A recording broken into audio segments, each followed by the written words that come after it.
8h18 sur Europe 1. Jean-Pierre Elkabbach, vous recevez ce matin Reza Pahlavi, le fils du Shah d'Iran, renversé il y a 30 ans par la révolution islamique. Il publie un livre intitulé Iran, l'heure du choix. Oui, c'est de l'histoire. Reza Pahlavi, bienvenue et bonjour. Bonjour à vous. D'abord, pour vous appeler, j'ai le choix entre Prince, Majesté, Monsieur ou Reza Pahlavi. Qu'est-ce que vous préférez? Moi, je signe toujours mon nom Reza Pahlavi. Les titres n'importent pas. L'important, c'est que vous entendez ce que j'ai à dire. Voilà. Merci d'être en direct sur Europe 1 avec nous. Effectivement, comme le disait Marc Olivier, il y a 30 ans, l'ayatollah Khomeini et la révolution islamique triomphaient en Iran. Le Shah, votre père, avait quitté depuis quelques jours avant Téhéran. Vous vous souvenez bien sûr de ces jours terribles. Où étiez-vous, vous? À l'époque, j'étais terminé mon stage d'entraînement de pilote à la base aérienne de Rice au Texas. J'ai retrouvé mes parents juste après, au début du mois de mars, et c'est là où les étapes d'exil ont commencé. En fait, j'ai accompagné mon père et ma mère. Vous étiez des personnes errantes et déplacées. C'était quoi? Le Maroc? Ça a commencé par, tout est début l'Égypte, le Maroc, les Bahamas, le Mexique, le Panama, un retour en Égypte jusqu'au décès de mon père. Qui vous a le plus ou le mieux reçu? Absolument. Qui Le président Sadat, et bien sûr, je pense que ce n'est pas uniquement le président, mais par vote de Parlement et par action.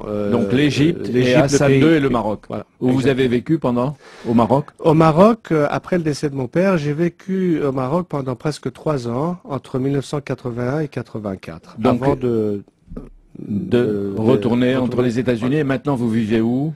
J'habite aux États-Unis, mais normalement, je suis entre l'Europe et les États-Unis. Et vous voulez vous installer en Europe et en France peut-être? Je pense que l'Europe joue un rôle stratégique extrêmement important, surtout dans cette phase, et bien sûr au niveau accès, au niveau contact avec la diaspora, les Iraniens, ceux de l'intérieur. L'Europe est beaucoup plus importante pour moi au niveau staging, si j'ose dire, pour être mieux placé pour tous les contacts. Vous avez donc vécu longtemps aux États-Unis, qui à l'époque de Carter, vous avez laissé tomber le régime du Shah et l'ont même abattu au profit des religieux. Vous n'êtes pas rancunier alors?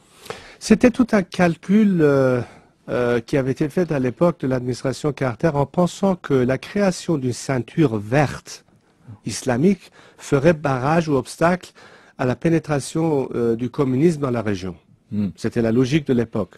Or, ils ont tout de suite compris qu'il y a une catastrophe. Maintenant, vous avez un régime révolutionnaire, religieux, qui veut exporter sa révolution en place. Qu'est-ce qu'il faut faire maintenant? Et donc, tout a basculé dans cette direction depuis. Reza Pahlavi, est-ce qu'on peut dire que l'exil vous a formé et peut-être changé? Absolument. Écoutez, moi je dis, la politique, ça s'apprend pas à l'université, ça s'apprend comme l'école buissonnière dans la rue tous les jours, avec une interaction avec les gens, les peuples, un monde où il y a des cultures différentes. Et c'est comme ça qu'on apprend, en connaissant la souffrance des gens. Est-ce que vous êtes retourné en Iran, même une seule fois, déguisé, clandestinement? J'ai pas pu être chez nous physiquement, mais j'y suis tous les jours, franchement, parce que, au fait, en 28 ans, il n'y a pas un jour qui passe où je ne suis pas dans le quotidien, d'une manière ou d'une autre, en contact avec quelque chose qui se rattache. On peut dire qu'il y a Internet et le téléphone portable. Ah bah bien sûr. Donc les gens vous racontent. À l'époque où j'étais au Caire, on n'avait même pas de fax. J'ai envoyé mon premier message par Telex. Aujourd'hui, vous avez votre BlackBerry et vous pouvez communiquer avec qui vous voulez à l'intérieur du pays en s'envoyant des SMS. Oui, la technologie aide. Joe Biden, le vice-président de Barack Obama, a proposé samedi à Munich de discuter avec l'Iran. D'abord, est-ce que c'est une bonne idée? Ensuite, est-ce qu'il n'y a pas un changement dans l'attitude d'Obama et des États-Unis, puisque cette fois-ci, ils ont mis 2 conditions? Absolument. N'oublions pas que à l'époque où M. Obama était en période de campagne, il avait utilisé une phrase assez cliché en disant je n'imposerai aucune précondition pour parler aux Iraniens. Depuis, c'est-à-dire il y a aussi récemment qu'il y a que 2-3 jours, durant cette conférence de Munich, on a vu que les choses ont changé, que déjà 2 préconditions ont été ajoutées par condition de dialogue avec l'Iran, c'est-à-dire arrêt d'enrichissement et fin au soutien au terrorisme. Est-ce que ça veut dire que c'est la fin de la naïveté? Je ne sais pas si c'est la fin de la naïveté quand on parle surtout des États-Unis, mais en tout cas, c'est pas aussi ouvert qu'on pensait. Reza Pahlavi, vous écrivez que 2009 sera l'année de tous les dangers pour l'Iran. Que voulez-vous dire? Parce qu'on se rapproche dangereusement de la ligne rouge. C'est toute la raison pour laquelle j'écris ce livre dans cette période de temps, c'est-à-dire pour dire, surtout aux Européens, si on veut éviter la guerre, parce que c'est certainement pas un scénario qu'on va avoir. C'est-à-dire vous ne recommandez pas une intervention militaire absolument pas, ponctuelle contre l'Iran? C'est pour l'éviter que je propose cette 3e voie. Je dis c'est l'unique voie qui nous reste, puisque la diplomatie a échoué. Entre-temps, l'Iran se rapproche de la bombe. Est-ce qu'on va attaquer le pays? Certainement non, c'est pas la solution. Il reste qu'une seule solution, s'investir sur la meilleure force sur place qui peut aider à une transition. Ce sont les Iraniens qui, depuis 30 ans, personne n'a dialogué avec eux. Alors parlez au régime si vous voulez, moi je suis pas contre, mais parlez en tout cas cette fois-ci avec les Iraniens. Il est grand temps, après 30 ans, de commencer à parler à l'opposition démocratique. Mais qui a la légitimité? Vous dites les Iraniens et le régime. C'est la cause qui a la légitimité. Moi je ne suis qu'un messager. C'est la cause que l'on défend qui est légitime. C'est la question des droits de l'homme, c'est la question de liberté démocratique. Et l'Iran, sans être doté d'un régime qui soit transparent, responsable, et par conséquent un régime laïque démocratique, ne pourra pas évoluer. Oui, mais on nous dit qu'il y a des élections présidentielles, que l'ex-président iranien, l'ayatollah Khatami, dont on disait qu'il était réformateur, va se représenter. Est-ce que c'est un progrès? Est-ce que c'est par là que viennent les solutions? On a essayé la réforme, elle a échoué. Le problème se situe dans le régime même et sa nature. La seule formule possible, c'est d'évoluer au-delà de ce régime. Nous cherchons à le faire de la manière la moins sanglante, c'est-à-dire à travers une désobéissance civile et la non-violence, avec un soutien international Reza qui puisse forcer le régime. À la Mahatma Gandhi, c'est ça? Pourquoi pas? Moi, j'ai étudié beaucoup de cas où, de Mahatma Gandhi, en passant par Mandela, les mouvements en Europe de l'Est, quand on parle de la Serbie, les mouvements Atpor, enfin, toutes ces révolutions de velours qui sont basées sur la désobéissance civile ont été...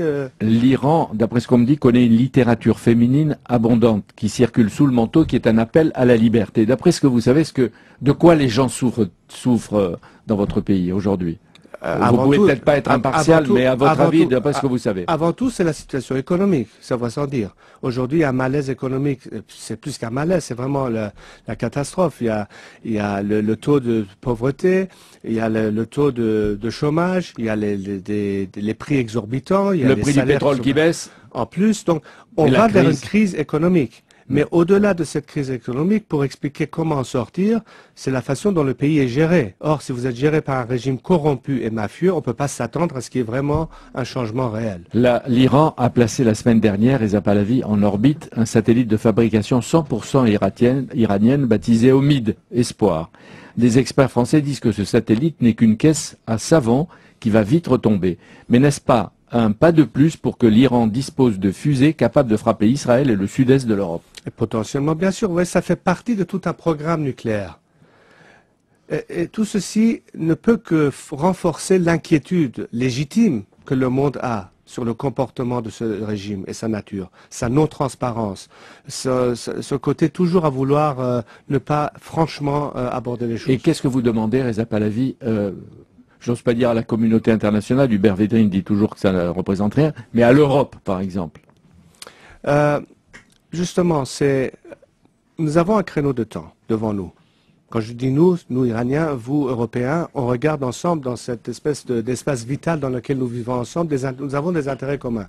Vous avez vos intérêts stratégiques, nous avons nos intérêts nationaux, mais la question reste, pour éviter le conflit, qui sera inévitable à mon avis, il faut arriver à trouver une formule, avant que ce régime soit doté d'une arme atomique, à trouver une façon de dénouer l'affaire. Et c'est là où je vous interviens en disant, aidez-nous à pouvoir...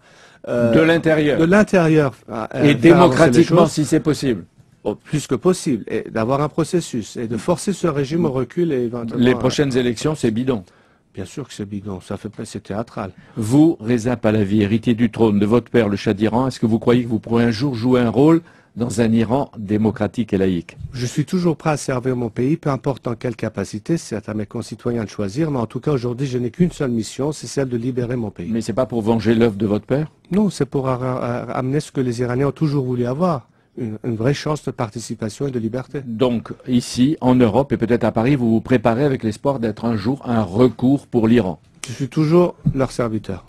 Merci. Bonne journée, Reza Pahlavi. Merci Reza Pahlavi. Merci Jean-Pierre. Votre invité demain? Exclusif, Jean-Pierre Jouillet. Merci beaucoup. À suivre vos commentaires sur l'actualité, puis Nicolas Canteloup.